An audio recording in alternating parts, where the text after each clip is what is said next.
व्यक्ति के जीवन में कभी-कभी समस्या अपन इतना अधिक पाँव पसार लेला कि व्यक्ति क जौन मन मस्तिष्क बा उ काम कईल बंद कर देला। कौनो भी परेशानी इतना तीव्र गति से अपने मन मस्तिष्क में आ जाला कभी-कभी कि हमन के दिमाग इतना डिस्टर्ब हो जाला, लगेला दिमाग के नस फट जाई। सबके साथे कभी न कभी समस्या ज़रूर भइल होई। हमरियो साथे होला, आपो के साथे होला।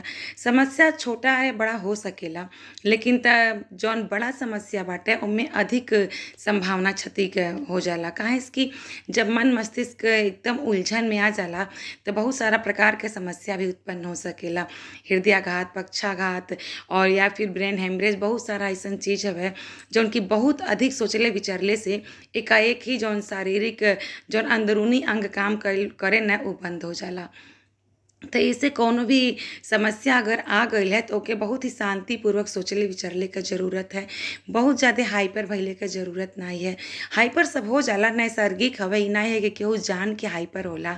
लेकिन कोशिश करे के चाही कि वो समस्या के समाधान ढूँढ ले के। काहे से कि हर समस्या के समाधान होला। कभी-कभी कोनो समस्या के समाधान बहुत कठिन होला। हमन के अपने जौन पद प्रतिष्ठा से भी समझौता करे के पड़ेला।